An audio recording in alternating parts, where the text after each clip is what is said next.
Hi guys! Welcome back to my vlog at Dressable Yesta Vlog. So for today's video ay gagamit tayo ng lockless system. So yung hair ni ma'am ay pinariban niya last 6 months ago. Then pinakulayan 2 times. So nag-dry na yung kanyang hair at meron naman siyang mga regrowth parts.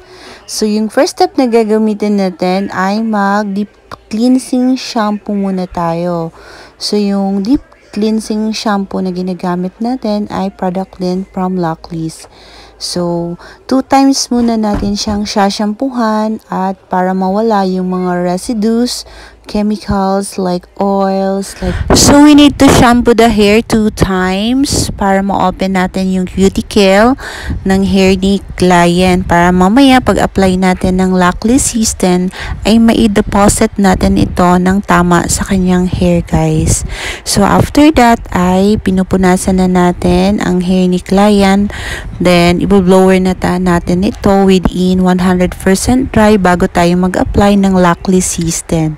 So, yung kagandahan ng Lockless system ay wala po itong formaldehyde. Good for pregnant women at 12 years old na mga kids na gusto silang magpaayos at magpa-treatment ng kanilang mga buhok.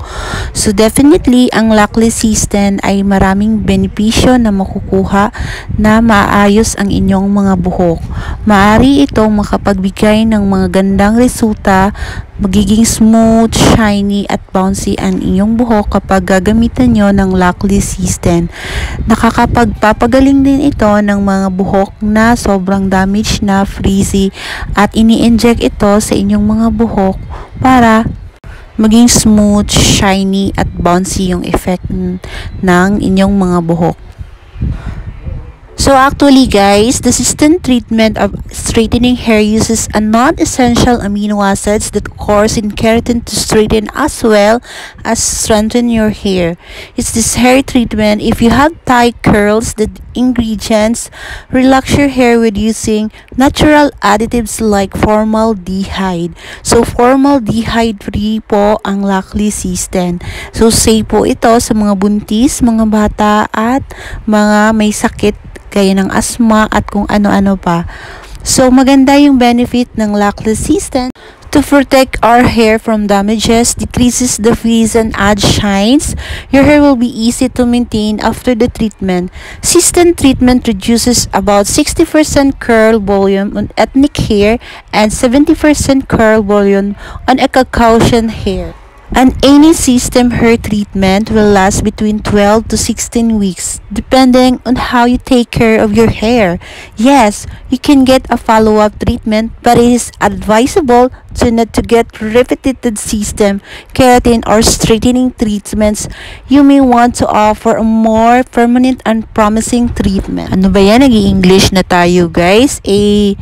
Bisaya at Ilonggo at Tagalog nanonood sa atin. Pero sana ay maunawaan ninyo ang mga paliwanag about sa Lockless system. Most of people who opt for system hair treatment do so to reduce the appearance of frizz and achieve a smoother look, but the heat applied during the process can cause long-term damage to hair and make it extremely brittle and prone to breakage.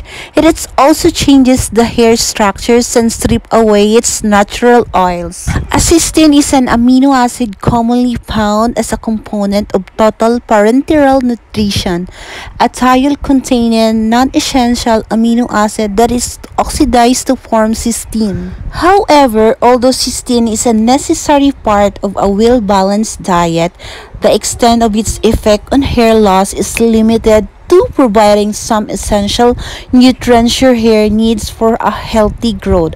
It is highly unlikely and definitely not proven to individually stop hair loss or regrowth hairs that already been lost. The treatment involves applying a formula that contains systems to the hair. The application helps smoothen hair. It is considered quite safe and gentle in comparison to other hair treatments like keratin. This protein also aids in hair growth and thus adds volume shine when treated properly. So far, the structure of cysteine at pH 7 shows that side group is protonated.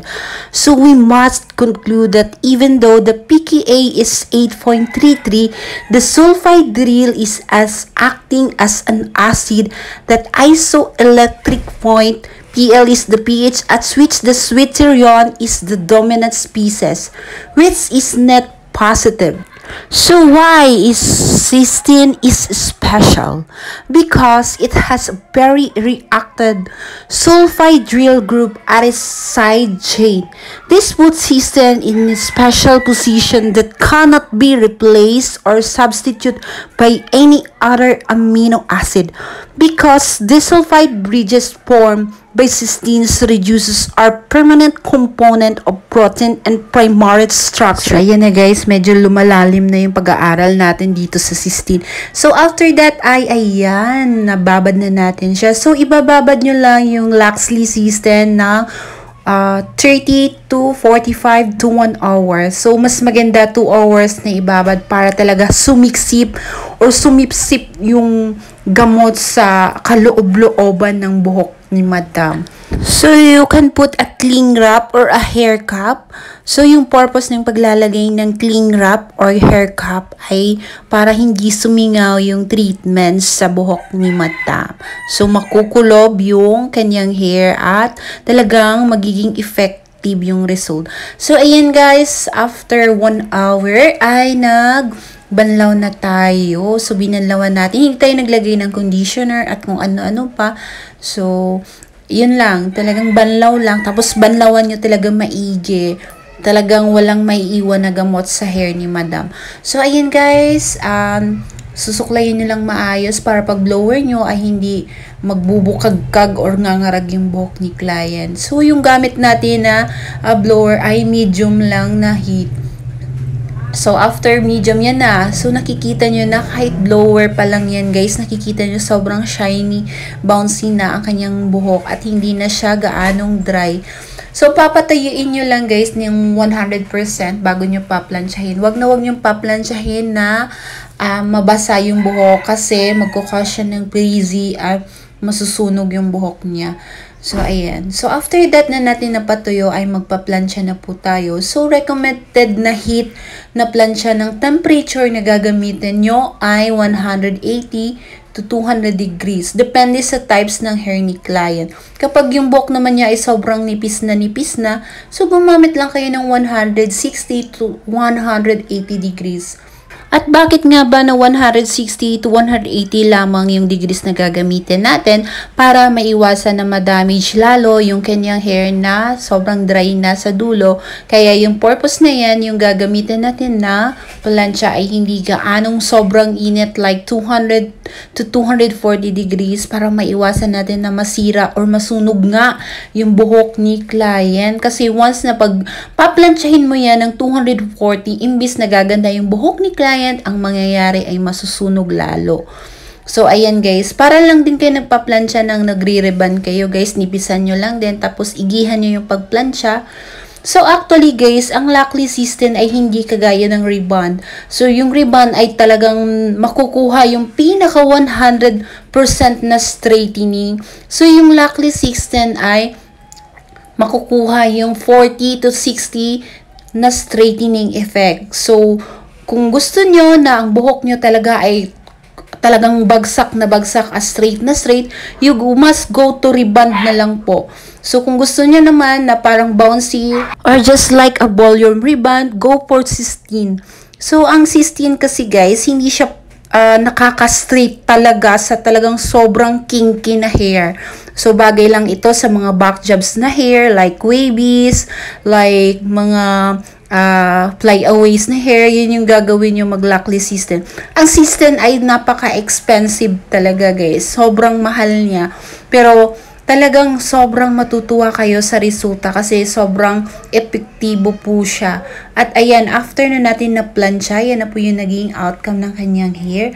So, manood kayo sa after wash ng kanyang buhok, guys. Kung meron ba talagang epekto sa buhok ni client yung Laxley cysteine. So, panoorin nyo ang video hanggang sa dulo para malaman nyo kung effective nga ba ito sa mga nag-dry na buhok or ganun pa rin ba yung buhok. Kayo na lang din bahala mag-judge at ipapakita ko sa inyo yung review niya after 3 days na naliguan ang kanyang buhok, guys. So, yan, napaliwanag na natin ang kagandahan ng Lockless system. At napaka-expensive nga ito. Kapag meron kang ganito, ay talagang magiging sikat ang isa mong salon or maybe ikaw na ang may pinaka-high-end na salon na meron dito. Kasi sa ibang bansa ay ito yung mga ginagamit nila na treatments, guys. So, ayan guys, panoorin nyo yung video ng ating after wash result ng kanyang buhok at malalaman nyo yung best na resulta na ginawa natin sa kanyang hair. So, actually, it takes 3 to 4 hours natin ginawa yung kanyang buhok para rin tayo nagre-rebond. So, ayan guys, yan na yung resulta ng kanyang hair after plancha na natin ng Lockless. Pero panoorin nyo pa rin yung pinakadulo ng video na to dahil makikita nyo yung after wash ng kanyang hair, guys. So, napaliwanag na natin ang kagandahan ng Lockless system na maaaring makatulong sa inyong pagbubuhok or pagkakaroon ng magandang serbisyo sa inyong salon. So, may argan po yan. Ang Lockless, napakaganda ng argan. Actually, marami pa sana akong i-explain. Pero sa susunod na lang na vlogs, i-explain ko naman. So, after 3 days, guys, yan na po yung naging outcome ng kanyang hair. So, hindi natin siya plinansya yan. Wala. Pagkakadating niya lang. So, nakikita nyo yung improvement ng kanyang hair. Bouncy, shiny, at nawala na yung dry.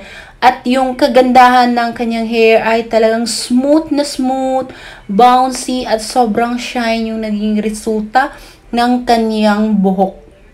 So, makikita at malalaman nyo rin kapag kayo ay gumamit din yan at mapapatunayan nyo nga na talagang napakaganda ng Lockless system na treatment sa hair ni client. So, look at that.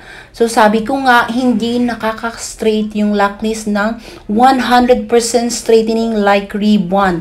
So, it gives more shine and moist and bouncy hair when you're using Lockless system.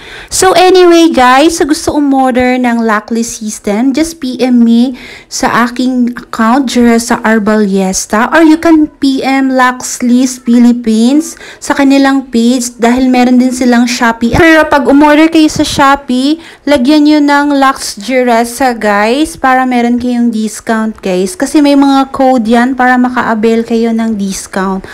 So anyway guys, sana meron kayong nakuhang ideas and knowledge and techniques sa ating mga bagong kaalaman sa hair. Maraming salamat po sa inyong mga suporta at laging panonood ng ating mga vlogs. God bless you all at panoorin nyo parati ang ating mga vlogs. Bye-bye and God bless you.